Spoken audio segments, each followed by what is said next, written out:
Muy bien. La cirrosis hepática, como les mencionaba, es una enfermedad que cada vez se está viendo con mayor frecuencia y para la gente del día de hoy vamos a tocar estos 7 puntos importantes para poder conocer un poco más sobre esta enfermedad. Vamos a empezar con el hígado normal y la cirrosis. Cuando una persona tiene cirrosis hepática, a veces cree que todo el hígado está afectado y la verdad no es así. Lo que sucede en la cirrosis hepática es que hay un daño, pero por zonas. Hay nódulos de regeneración que van apareciendo y que se van colocando por zonas. No es que comience desde un lado para otro lado, por ejemplo, del lóbulo izquierdo hacia el lóbulo derecho, no, sino que va como una zona de parches que va haciendo que haya fibrosis y que la función del hígado se vaya deteriorando de a pocos. Obviamente, mientras más avanzada esté la enfermedad, mayor cantidad de nódulos y de fibrosis habrá en el paciente con cirrosis. Entonces, para entender la cirrosis hepática, lo primero que tenemos que tener claro que existe la fibrosis hepática, que esta palabra es con F, y nos habla del daño o la dureza que va a haber en el hígado poco a poco. Todo empieza con un hígado que está normal. El hígado normalmente es una consistencia blanda, pero por diversas razones este hígado comienza a tener una afectación, un daño crónico que hace que poco a poco vaya volviéndose más duro este hígado, generando nódulos de regeneración que van progresando de a pocos. Esto va a pasar primero a un grado 1, F1, después F2 y F3, finalmente siendo la cirrosis hepática F4.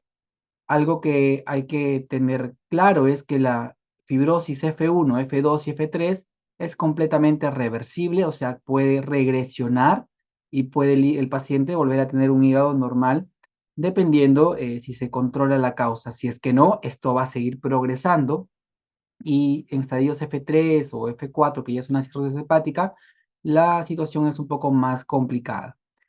Cuando ya el paciente está en una cirrosis hepática, pueden haber dos grandes fases, que ya vamos a hablar sobre estas dos fases, que es la compensada y la descompensada. Y algo importante es que recordemos la irrigación. La irrigación del hígado está dado tanto por la arteria hepática como por la vena porta. Y la vena porta es quien lleva la mayor cantidad de sangre al hígado, un 75%. ¿Y cómo es que este flujo llega hacia el hígado? ¿De dónde es que llega?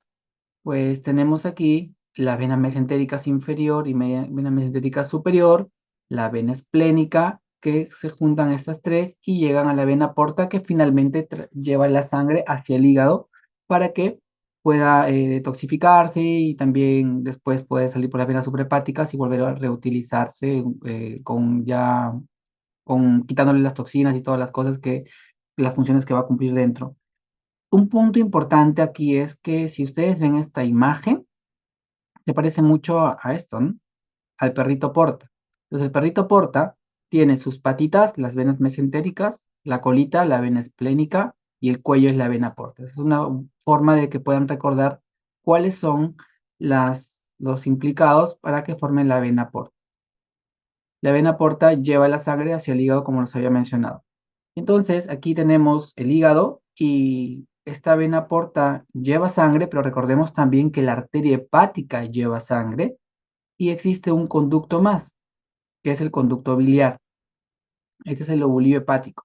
Entonces, ¿qué funciones cumplen? Pues que la sangre llega hacia el hígado a través de la vena porta y a través de la arteria hepática, y la bilis que se forma dentro del hígado va a salir por los conductos biliares, y esto es lo que nosotros conocemos como una triada portal.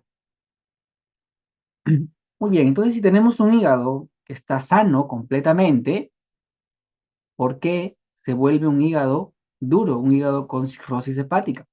¿Qué es lo que pasa aquí? Pues lo que va a suceder, como les mencioné al inicio, es que va a haber un daño crónico por diversas razones que va a hacer que se progrese lentamente hacia una cirrosis hepática. Y esto lo vamos a ver en esta parte. Por ejemplo, vemos en el lado izquierdo, acá donde estoy moviendo el puntero, acá viene la vena porta y tenemos aquí lo que vendría a ser la parte de la arteriola o la arteria hepática. Es el flujo que va a llegar hacia el hígado, mejor dicho. Aquí hay partes importantes que ustedes deben tener presente. Y es que esto es parecido a una pista, ¿no? Si ustedes alguna vez han visto una pista aquí, esto va a ser el sinusoide. La ciclovía al costadito vendría a ser nuestro espacio de dice. Y si han visto entre ciclovía y la pista, hay conitos. Estos conitos son las células endoteliales y los huequitos o espacios que hay entre conito o entre las células endoteliales son las fenestraciones que permiten que la sangre cuando ingresa pueda llegar con tranquilidad a los hepatocitos.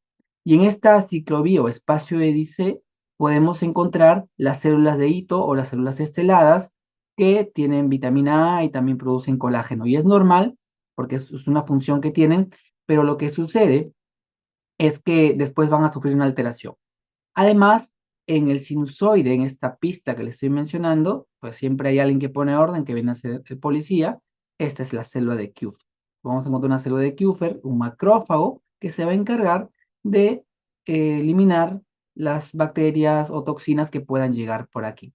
Y finalmente todo termina aquí en la vena hepática. Entonces ese es el camino que va a llegar. Llega la sangre por la vena porta y la arteriola y la arteria hepática, se van a unir en el sinusoide hepático, células de Kupffer van a lograr eliminar cualquier patógeno que pueda haber ahí, y la sangre también va a pasar por las fenestraciones hacia los hepatocitos para cumplir ciertas funciones.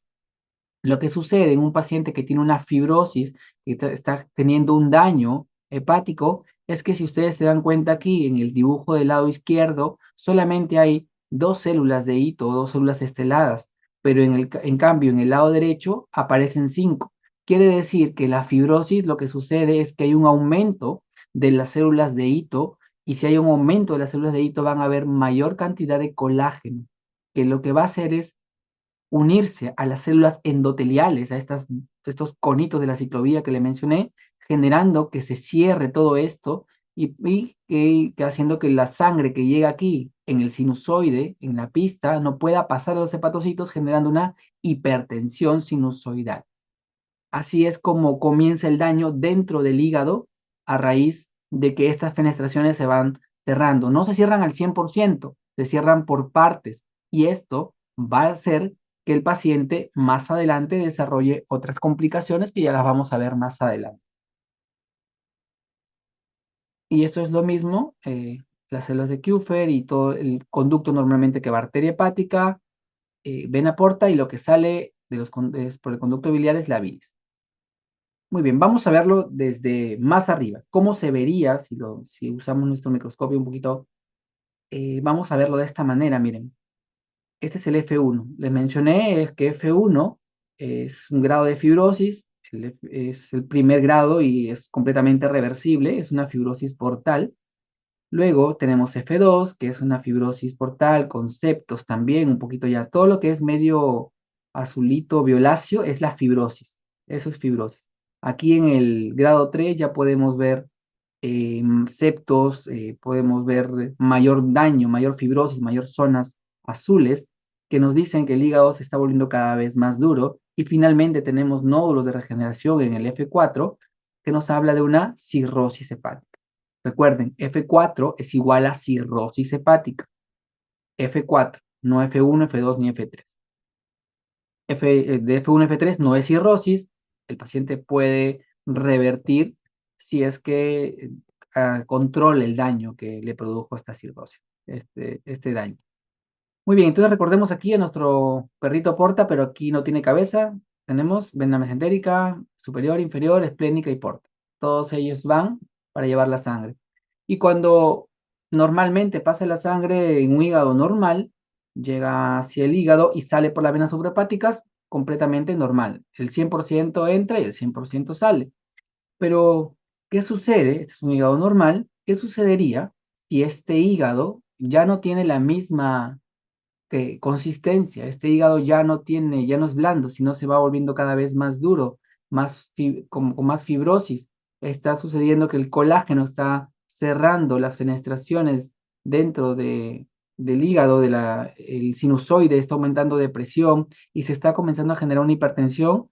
Pues lo que va a suceder, si le ponemos la cabecita del perrito porta, una cabecita con cirrosis, lo que va a suceder es que no va a poder pasar la sangre por completo. Una parte pasará y otra no. Y obviamente si algo no pasa o no avanza, va a retroceder.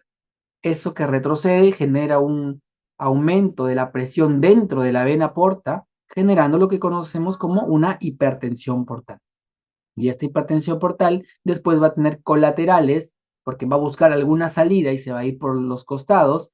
Por ejemplo, puede irse para las varices esofágicas, puede formarse varices gástricas. Esta hipertensión portal también favorece la aparición de así. Pero todo empieza de esta manera. Y un punto importante es saber y hay, qué me produce cirrosis. Y cuando uno pregunta cuál es la causa y revisa algunos textos, incluso antes se pensaba que era el alcohol, ¿no? Entonces llegan pacientes y dicen, doctor, pero ¿por qué yo tengo cirrosis si yo no tomo alcohol? Es más, yo soy hermana, yo no voy a la iglesia, yo no tomo alcohol, yo no creo que tenga cirrosis. O llega otra persona que tiene dolor en hipocondrio derecho y le sacan una ecografía para ver si tiene cálculos y de pronto le encuentran cirrosis. No, ¿cómo voy a tener cirrosis si yo no tengo síntomas? Entonces, tengamos presente que la causa más frecuente de cirrosis no es alcohol, no es alcohol la causa más frecuente, tampoco es la hepatitis B y la hepatitis C la causa más frecuente, son causas, sí, causas importantes, pero no las más frecuentes. La más frecuente es por el MASLD, que es la enfermedad hepática esteatóxica asociada a disfunción metabólica. Este nombre tan feo lo que significa es que se asocia a diabetes u obesidad. O sea, la causa más frecuente de cirrosis actualmente la vemos en pacientes con obesidad y y con diabetes o una de las dos. O sea, puede ser únicamente obeso o puede ser únicamente con diabetes o de ambos. Y son personas que no han tomado alcohol. Y si toman alcohol, peor todavía. Entonces, las causas más frecuentes son las que estamos mencionando aquí. Más también a veces lo mencionamos como una causa metabólica.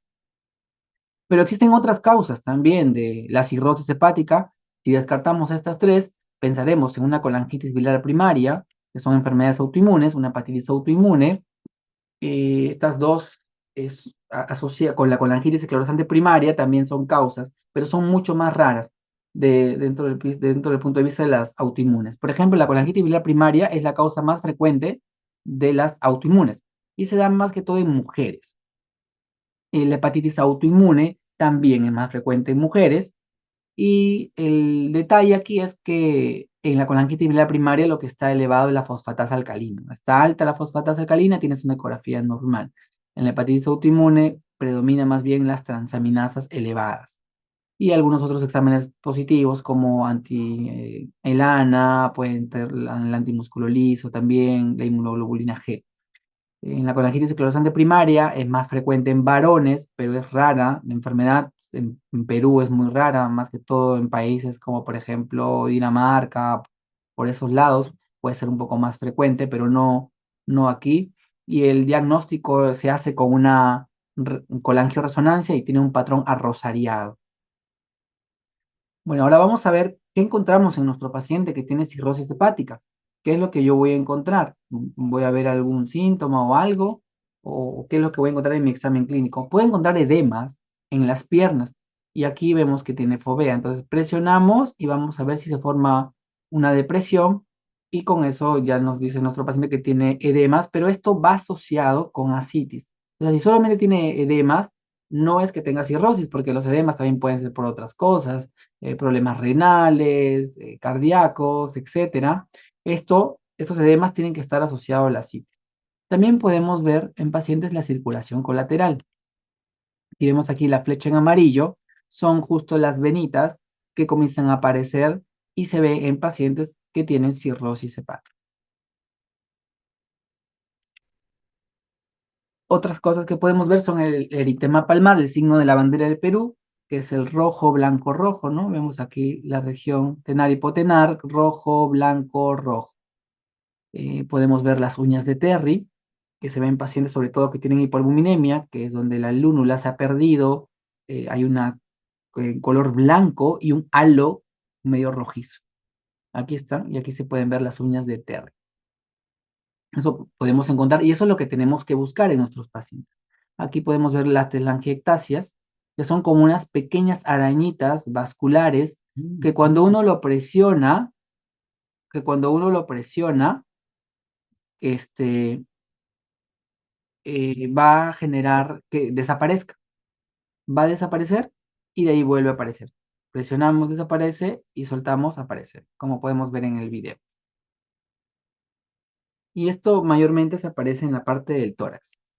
Esto que les estoy diciendo es para que ustedes cuando vean a un paciente con cirrosis busquen eso. Al paciente hay que empezar la evaluación desde los miembros inferiores buscando los edemas, vemos ascitis, circulación colateral, las manos, uñas de Terry, vamos a ver también las telangiectasias y algunos pacientes pueden tener ginecomastia. Y esta ginecomastia también puede darse por uso de espironolactona y les genera dolor en los pacientes, ¿no? Es la presencia, como vemos aquí en esta imagen. Después vamos a buscar pérdida de vello axilar, pérdida de vello púbico, también pueden haber en esos pacientes, ictericia, y las telangiectasias pueden estar presentes en el rostro también. Y cuando están presentes en el rostro es más indicativo del paciente que tenga cirrosis hepática. Muy bien, ahora vamos a ver las fases. ¿Qué fases tiene un paciente con cirrosis hepática? Hay dos grandes fases, la fase compensada y la fase descompensada. Entonces, es importante saber dónde está el paciente y sobre todo si encontramos que está en compensada, que es el momento más difícil, en realidad la mayoría los encontramos en descompensada, concientizarlo que es una fase completamente asintomática. Es lo que le mencionaba hace un momento. Mire, doctor, yo no tengo síntomas, ¿cómo voy a tener cirrosis? Yo no tomo alcohol, ¿cómo voy a tener cirrosis? Pero mide 1,50 m y pesa 70 o 80 kilos. Entonces, ¿qué cosa tiene? Obesidad. Y eso lo ha tenido por muchos años que está empeorando. Y, doctor, pero yo tenía hígado graso hace 15 años, hace 10 años, nunca le prestaron atención y terminó en una cirrosis. Paréntesis, tener hígado graso en una ecografía no es normal. Siempre hay que buscar si es que ese hígado está generando una fibrosis, porque la fibrosis no sale por ecografía, solo te dice que hay hígado graso. Volviendo al punto, la fase compensada es completamente asintomático el paciente. Entonces no tiene, me huele mal la boca, se me pelan las manos, manchas en la cara, nada. Los problemas hepáticos no generan síntomas normalmente. Y estadios son unas cosas un poco más amplias que tienen que ver más que todo con la gradiente de presión venosa portal, perdón, la gradiente de presión venosa hepática. Pero tienen que tener claro que la fase compensada es asintomática y la fase descompensada es donde aparecen las complicaciones. Entonces, ¿por qué me importa saber a mí si un paciente está en fase compensada? Porque mi meta va a ser disminuir la probabilidad que se descompense. ¿Y cómo lo voy a lograr? Uno, tratando la causa que le produjo cirrosis. Tomaba alcohol, ya no toma alcohol. Tenía hepatitis, ahora tiene tratamiento para la hepatitis. Tenía obesidad, trabajar para que baje de peso. Porque mientras siga la obesidad, mientras siga el alcohol, mientras siga la hepatitis o la causa que le produjo, la enfermedad seguirá avanzando y será cada vez peor. Y si llega una fase descompensada, cambia mucho el pronóstico incluso del paciente. No es que no se pueda hacer nada, siempre hay cosas por hacer en la cirrosis, siempre. Puede mejorar muchísimo, pero cala un poco al momento ya de tener una descompensación porque el daño hepático es mayor. Y esto es muy similar, ¿no? Cuando uno habla de una cirrosis hepática compensada, es como una calle completamente tranquila y que pareciera que todo está bien, pero de la noche a la mañana pasa un terremoto y el paciente dice, doctor, pero mi papá, mi mamá, mi familiar ayer estaba bien y hoy está mal. Y eso sucede y es muy frecuente. Por eso tenemos que insistir bastante en la fase compensada, en concientizar a nuestro paciente para disminuir la probabilidad que se nos descompense. Y ahora vamos a hablar sobre sobre las complicaciones que pueden haber en los pacientes en una fase descompensada. Esta fase descompensada tiene tres escenarios o descompensaciones principales. La primera de ellas es la citis. Y esta citis es la presencia de líquido en la cavidad abdominal. Pero ojo, que tener ascitis no es sinónimo de cirrosis. Una causa muy frecuente es la cirrosis, pero no es que toda ascitis sea cirrosis. Entonces, si yo me encuentro con un paciente en la emergencia o mayormente, ¿no? Que llega así y lo que yo tengo que hacer es estudiar primero y decir, este líquido es porque es ascitis por cirrosis o es por tuberculosis o es por cáncer o es por una enfermedad renal. Tengo que diferenciarlo. Y ahí existen grados. Los grados pueden ser leve, moderado y severo. Y es muy importante reconocer ante qué grado estamos. Por ejemplo, si es leve, nosotros vamos a ver que es solo por ecografía lo vamos a diagnosticar. No puedes diagnosticarlo evaluando al paciente. Si es moderada, veremos al paciente y si es severo, atención, es completamente como si fuese un globo a punto de reventar, donde nosotros tenemos que hacer diferentes tratamientos. Y esto importa, porque el paciente que tiene moderado o severa necesita un tratamiento, pero el leve, pues no le damos medicamentos, ahorita lo vamos a ver. Es importante reconocer eso. Entonces, ecografía para ver leve, moderada y severa, basta con la clínica y poder diferenciar entre uno y otro. Existe un punto también, una clasificación o un tipo de ascitis que es la ascitis refractaria, y esta ascitis es aquella que uno le da el tratamiento y no mejora, o que dándole el tratamiento a dosis máxima no mejora, o dándole el tratamiento viene alguna complicación, por ejemplo, le da encefalopatía o le da un daño renal, presenta algún evento adverso. Y aquí la situación ya es más complicada porque nos habla de un paciente que ya está en una fase final, en una fase difícil que solo el trasplante hepático podría ayudarlo. Muy bien, entonces si yo tengo un paciente que tiene ascitis, ¿qué es lo primero que tengo que hacer? Es lo que les mencionaba, ¿no? Les llega la emergencia, ¿qué es lo que van a hacer? Lo primero que tienen que hacer ustedes es hacer una evaluación del líquido. Hacemos una paracentesis. Una paracentesis, que es una paracentesis diagnóstica nada más. O sea, una paracentesis que nos va a ayudar a nosotros a saber si este líquido tiene características de un paciente con cirrosis o no. Los pacientes con cirrosis tienen este líquido amarillo citrino. Si usted lo mueve, ese color no le va a salir mucha burbuja, es un amarillo citrino, pero lo mueven y no va a salir muchas burbujas. En cambio, si el paciente tiene un líquido rojo hemático, podríamos pensar tal vez en un cáncer, si es turbio, tal vez que esté infectado, pero nos puede generar solo sospecha. La idea es sacar una muestra, llevarlo al laboratorio, se puede examinar y podemos saber primero si ese líquido es por cirrosis o por hipertensión portal, mejor dicho. Segundo, si es que ese líquido está infectado, que esas son las cosas más importantes. Entonces, yo tengo que saber, porque tal vez estoy tratando una citis que es por un paciente que tiene cáncer u otra cosa. Y si el paciente ya tiene una ascitis a tensión, pues podemos hacer una paracentesis evacuatoria y acá se drenan 5 litros sin albúmina y si sacamos más de 5, hay que usar albúmina para evitar que hayan complicaciones hemodinámicas y no se nos vaya a complicar el paciente y a tener problemas renales más adelante. ¿Y qué tratamiento le vamos a dar a nuestros pacientes? Vamos a usar esta mnemotecnia que son las 4D. Las 4D del tratamiento para pacientes con ascitis. Aquí vamos a ver la dieta, los diuréticos, drenaje y la derivación. Vamos a ver en qué consiste cada uno de ellos.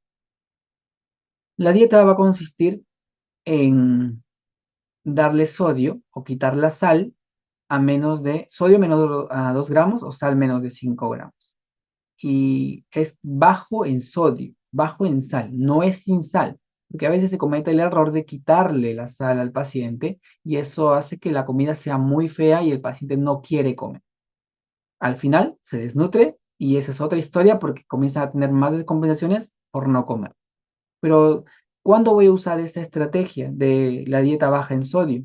En la citis severa, o sea, en la citis a tensión, en la citis moderada, la que veo clínicamente, pero no es necesario utilizarla en la citis leve, o sea, esa citis que veo por ecografía, no es necesario restringirle la sal. Y es que si yo le restringo la sal a un paciente que tiene poca citis, lo que puedo hacer más bien es que deje de comer. Y eso no es conveniente, ya que ellos deben comer 5 a 6 veces por día. Lo segundo, a ver, aquí van a ser los diuréticos. Y el manejo es para lograr que ellos pierdan líquido. Pero no es que tenemos que alocarnos y darle mucho diurético para que baje, para que mejore. Tiene que ser con cautela. Si el paciente tiene edemas y ascitis, buscaremos que baje entre medio kilo a 1 kilo. Si el paciente solo tiene ascitis, buscaremos que baje medio kilo como máximo, porque si el valor es mayor a esto que les he mencionado, pueden haber cambios hemodinámicos, daño renal, etcétera, encefalopatía también. Y los medicamentos que están indicados aquí son la espironolactona y la furosemida. ¿Podemos dar espironolactona sola? Sí. ¿Podemos dar espironolactona más furosemida? También. Ojo, la furosemida bioral, no es endovenosa, no hay que desesperarnos porque yo quiero que baje, le voy a dar 2, 3 pastillas. No, tranquilos, porque si bajas muy rápido va a haber complicaciones. Pero no vamos a dar furosemida sola. ¿Por qué no se da furosemida sola? Porque la espironolactona es un medicamento que va a actuar justamente donde está el problema en la cirrosis, que es hay mucha aldosterona en el paciente, hiperaldosteronismo en los pacientes con cirrosis, y la espironolactona como mecanismo de acción actúa directamente ahí, lo que no hace furosemida. Si le das furosemida mejorará, pero al cabo de 7 a 14 días, si solo le das furosemida, este hiperaldosteronismo va a mitigar los efectos de la furosemida. Entonces no olviden la espironolactona sola o la espironolactona más furosemida, siempre bioral, sin desesperarse, poco a poco. Y doctor, pero tiene ascitis, ¿le doy agua? Pues tienes que darle agua. Lo que hace que aumente la ascitis no es el agua, es el consumo de sal. Tienen que tomar bastante agua porque están tomando pastillas para orinar. Y si orinan y no se hidratan, encefalopatía hepática o daño renal. Tienen que tener siempre una buena hidratación. La tercera D es el drenaje. Y cuando hablamos de drenaje, estoy hablando de las paracentesis evacuatorias. Estas paracentesis que las vamos a utilizar cuando nuestro paciente nos dice, ¿sabes qué, doctor? Yo ya no puedo respirar. Cuando como, no puedo pasar alimento porque me está obstruyendo. Siento que no puedo respirar, no puedo dormir. Tengo mucho dolor porque me muevo de un lado para otro lado. Tengo insomnio, varias cosas que afectan su calidad de vida y que uno tiene que ya utilizar la paracentesis. No es recomendable hacerla a cada momento si no es necesario, hay que utilizarla solo cuando sea necesario. O sea, le hacemos una paracentesis evacuatoria y lo que se busca es idealmente quitar todo el líquido, utilizando albúmina si es más de 5 litros, y buscar que nuestro paciente después de esto ya utilicemos nuestras 4D, por lo menos la dieta y los diuréticos, para lograr que no vuelva a tener la misma cantidad de ascitis y también manejar la parte nutricional. Para hacer este drenaje necesitamos un catéter, lo conectamos a un equipo de venoclisis y va drenando poco a poco. Y solo se realiza en grado 3 o severo. Y por último, la derivación, que vendrían a ser los tips. Los tips es como un puente aéreo. Imagínense que quieres llegar de un lado a otro y usas un puente nada más. Es igual. A ver, no sé si han visto algunos óvalos donde los carros van por abajo, pero también hay puentes aéreos. Igualitito. Como la sangre no puede pasar adecuadamente de la vena porta hacia la vena hepática, que es por donde debería salir, porque el hígado está duro y no permite el paso, los sinusoides están muy tensos. Recuerden, las células endoteliales están muy pegadas por el colágeno que se han producido por las células de hito. Se coloca un stent, que es como un tubito, que comunica la vena porta con la parte de la vena suprahepática y se hace como un bypass. Hay algunos riesgos con esto, como la encefalopatía hepática, pero a veces se generan algunas estrategias aquí. Pero lo usamos no siempre. Una indicación es usarlo en la citis refractaria. Y lamentablemente no lo tenemos disponible en todos los hospitales. Ahorita, por ejemplo, Almenara sí tiene, pero de ahí en el MINSA, que yo trabajo en el Hospital 2 de Mayo, no tenemos esta opción para nuestros pacientes. Esperemos que en el futuro podamos contar porque de verdad ayuda muchísimo para la mejoría de ellos. Ahora vamos a hablar de la encefalopatía hepática. La encefalopatía hepática se define como un espectro de alteraciones neuropsiquiátricas y esto hace a raíz de una insuficiencia hepática, o sea, nuestro hígado o el hígado del paciente con cirrosis no está funcionando de una forma adecuada. Y mientras más avanzada esté la enfermedad, definitivamente el riesgo de tener una encefalopatía será mayor. ¿Y qué es lo que ha sucedido? Que el amoníaco, el NH3, ha llegado hacia el cerebro en los astrocitos y está generando inflamación y cambios que no permiten una adecuada conexión entre neuronas, generando cambios neuropsiquiátricos conocidos como encefalopatía hepática y que van a tener distintos grados. ¿Y por qué sucede esto? Bueno, uno, como les mencioné, que es el amoníaco llega hacia la parte del cerebro y va a generar este tipo de problemas. Y aquí tenemos un paciente sin cirrosis. El amoníaco que todos tenemos o todos lo producimos, pero se metaboliza mayormente y sin ningún problema cuando no hay cirrosis en el hígado. Se encarga por el ciclo de la urea y se elimina por la orina. Todo bien. Y una pequeña fracción va por ahí al músculo, pero principalmente nuestro hígado es encargado de eliminar el amoníaco. En un paciente con cirrosis la historia es diferente. Recordemos que ese hígado ya no está funcionando bien. Entonces, ¿qué pasa? Que el amoníaco ya no puede detoxificarse de una forma adecuada en el hígado. Entonces el paciente comienza a utilizar su músculo para detoxificar.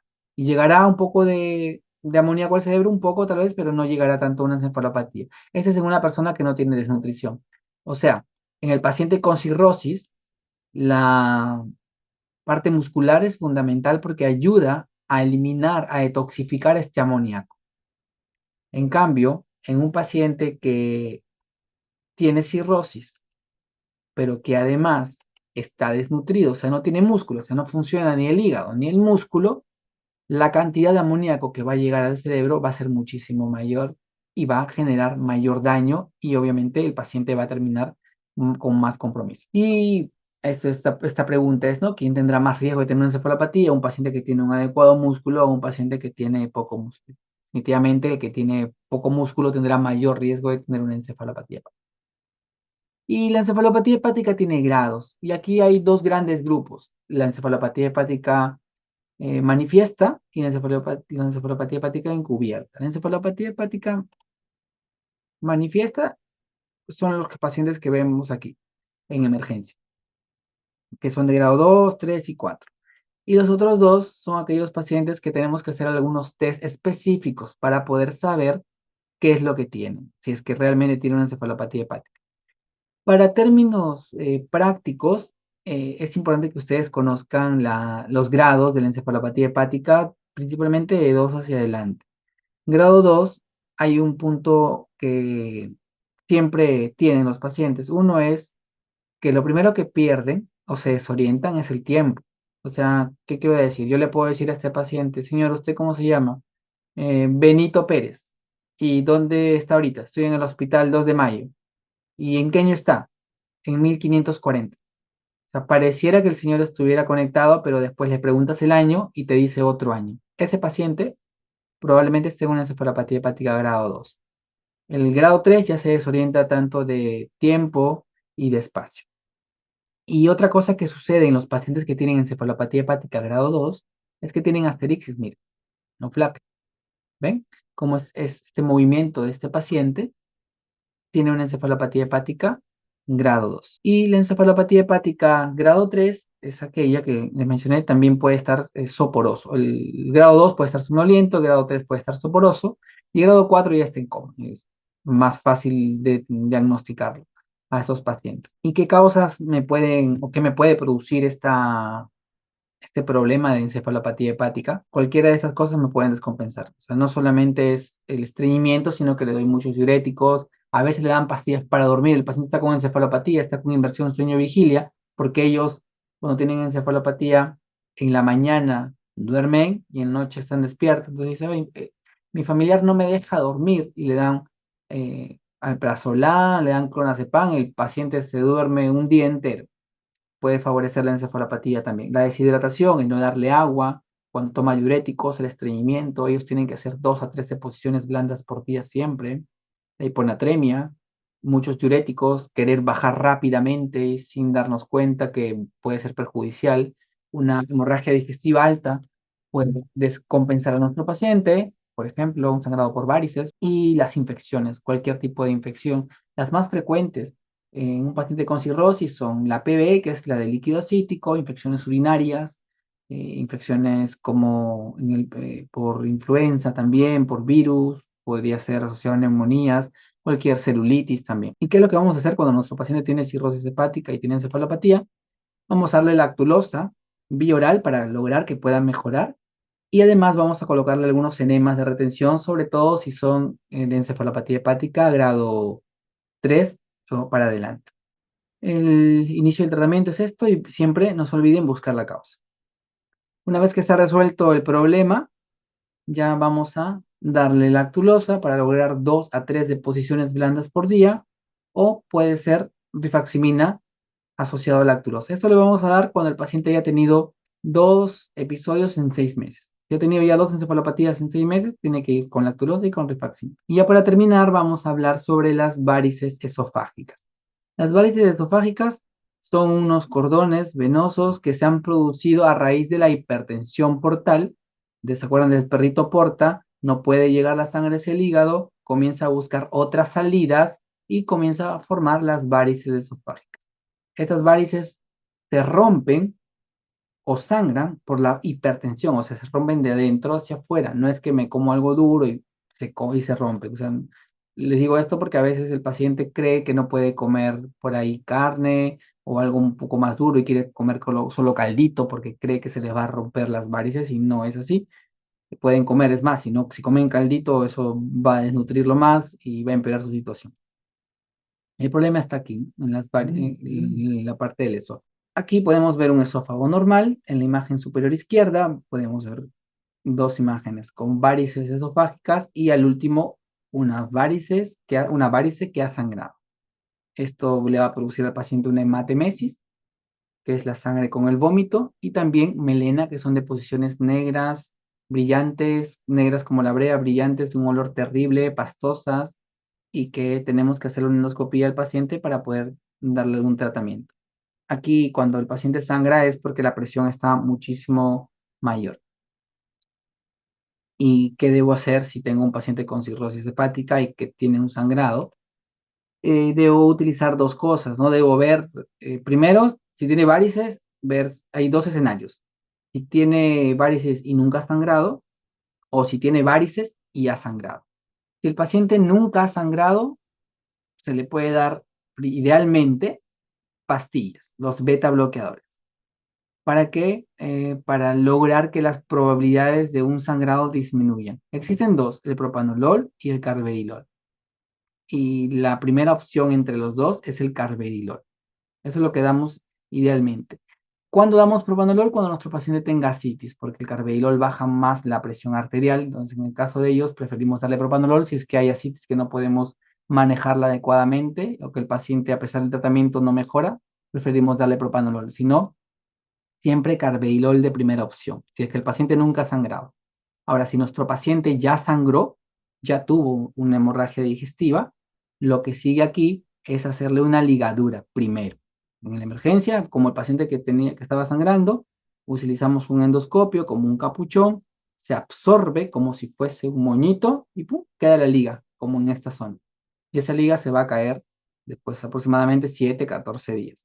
Esa liga cae y ya el paciente queda protegido de esa parte, no va a sangrar de ahí. La idea es que si el paciente ya sangró, hay que hacerle endoscopía al siguiente mes, en 2 a 4 semanas en realidad, hasta erradicar todas las varices. Esto sumado a las pastillas, al carvedilol idealmente, o si tiene mucha citis, al propanolol. En resumen, si el paciente nunca ha sangrado, vamos a darle y principalmente beta bloqueadores, carvedilol o propanolol. Si el paciente ya sangró, usamos las dos terapias, endoscópica con ligadura y las pastillas que son el beta bloqueador. Aquí podemos ver cómo es un procedimiento. Acá la varice que ha sangrado es donde está el puntito blanco, en la parte superior izquierda, donde estoy moviendo el mouse. De ahí ha sangrado. Aquí ya se ve un poco más grande. Y lo que se hace es entrar con el capuchón, se acerca, se aspira y se deja la liga. Acá se ve, en la parte de abajito se ve la liga y queda como un moñito.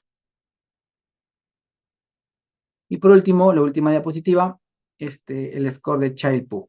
El score de Child-Pugh es un score que se utiliza para pacientes que tienen cirrosis y se comenzó a utilizar para la parte quirúrgica primero en pacientes con cirrosis, pero ahora se utiliza como un score pronóstico, es dinámico, o sea, quiere decir que si el paciente tiene un Child-Pugh B, puede ser si se descuida pasa al 6, si mejora pasa al A, es variable esto, pero el que tiene un Child-Pugh A tiene una mejor reserva hepática, el que tiene un Child-Pugh B tiene una reserva intermedia y si el que tiene C tiene una enfermedad mucho más avanzada. No se puede saber si tiene 5% de reserva, 20, 30, no, pero nos puede dar una idea. Y los parámetros que vamos a utilizar son los que estamos viendo aquí: la bilirrubina, la citis, el INR, la albúmina y la encefalopatía.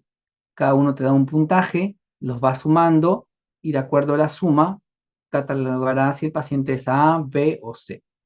Y con esto ya vamos viendo nuestro pronóstico en nuestros pacientes, ¿no? No quiere decir que si es C ya no hay nada que hacer. Recuerden, siempre hay cosas por hacer en la cirrosis. Nosotros en el hospital tenemos pacientes que son C, que sobre todo si son por alcohol, dejando el alcohol y con tratamientos y acompañamiento, los pacientes mejoran a hacer un A, un B, pueden mejorar. Y otro punto importante aquí es que esto hay que tomarlo pues cada 3 meses, cada 2, 3 meses o cada vez que le hagamos algunos controles de laboratorio a nuestro paciente. Bueno, y eso sería todo lo que les quería comentar el día de hoy sobre cirrosis hepática. No sé si tienen alguna duda. Sí, doctor, cuando se encuentran múltiples varices al momento de hacer la endoscopía, más o menos, ¿cuántas varices se recomienda como ligar? ¿Cuántas puedes ligar? Pues dependiendo, normalmente aparecen 4 o 5 varices y cada capuchón te viene con 6 ligas, entonces puedes usar las 6. El problema está de que tienes que colocar una liga aquí, otra liga arriba, como si fuera un zigzag, porque si las pones frente a frente se tapan y después genera este no. Pero podrías ponerle hasta 6 ligas, seis veces puedes utilizar. Gracias, doctor. Ya. Sí, doctor, buenas noches. Yo tenía una consulta. ¿En una citis severa también se inicia primero tratamiento farmacológico o de frente podríamos hacer una paracentesis? El paciente que ya tiene una citis severa, atención, probablemente ya inició tratamiento con diuréticos y no ha mejorado, pero supongamos que llega así por primera vez. De inicio habría que hacer una paracentesis evacuatoria primero, si es grado 3, y de ahí le damos ya los diuréticos y la dieta baja en sal también. Pero si está en grado 3 no vamos a iniciar con pastillas porque no le va a ayudar mucho. Primero paracentesis. Si fuera grado 2 sí puedo iniciar con pastillas y dieta. Pero si es grado 3 primero paracentesis evacuatoria. Gracias, doctor. Sí, doctor. Y eso de una hemorragia variceliar, leí sobre este antibiótico, sobre terapia profiláctica antibiótica que se le puede dar ceftriaxona. O ¿qué opinas sobre eso? Porque en su clase creo que no lo mencionó. Lo que sucede es que los pacientes con cirrosis hepática pueden desarrollar, cuando tienen hemorragia, pueden desarrollar infecciones. Entonces, dentro del tratamiento que nosotros hacemos cuando alguien llega con HDA, primero iniciamos con octreotide para que es un vasoconstrictor que hace que disminuya la posibilidad de sangrado o disminuya el sangrado propiamente del flujo portal. Y por otro lado, utilizamos ceftriaxona de 1 gramo cada 24 horas por 7 días, como una profilaxis antibiótica para disminuir la probabilidad de que empeore o que haya una infección sobreagregada. Y además utilizamos lactulosa también para laxar y eliminar la sangre que puede haber en el intestino y disminuir la probabilidad de una encefalopatía. Pero sí, utilizamos ceftriaxona. Y si el Está bien, paciente doctor. los 7 días, lo mandamos con norfloxacin. Muchas gracias. Sí, doctor. En el caso del manejo de la gastropatía por hipertensión portal, ¿también es parecido al de las varices? Si solo es gastropatía hipertensiva, no le damos tratamiento. Si es que este paciente tiene varices más gastropatía, bueno, tratamos con beta bloqueo igual nada más. Solo tratamos la gastropatía hipertensiva si es severa y te está generando anemia y hay sangrado. Y podría por ahí uno dar algún tratamiento, pero si no, pues no. Y el tratamiento igual sería, ¿no? Con beta bloqueadores, carvedilol, propanolol. Muchas gracias, doctor. Los puntos importantes son que tienen que saber que la causa más frecuente es por MASLD, obesidad, diabetes y esas son las causas principales: alcohol, hepatitis B y C. Que la cirrosis tiene dos grandes fases: compensada, que es asintomática; descompensada, que tiene tres complicaciones: ascitis, encefalopatía hepática y hemorragia por varices. Esas son las tres cosas que tienen que tener claro, y que el Child-Pugh también es dinámico, ¿no? Puede variar también. Y nada, entonces recuerden que los pacientes con cirrosis cada vez están en aumento. No subestimen a los pacientes que tienen hígado graso, a las personas con sobrepeso, obesidad, con diabetes. Sugiéranle una ecografía y no solamente busquen el grado de hígado graso, sino saber si hay fibrosis o alguna enfermedad metabólica asociada. Bueno, no habiendo más dudas, agradezco su atención.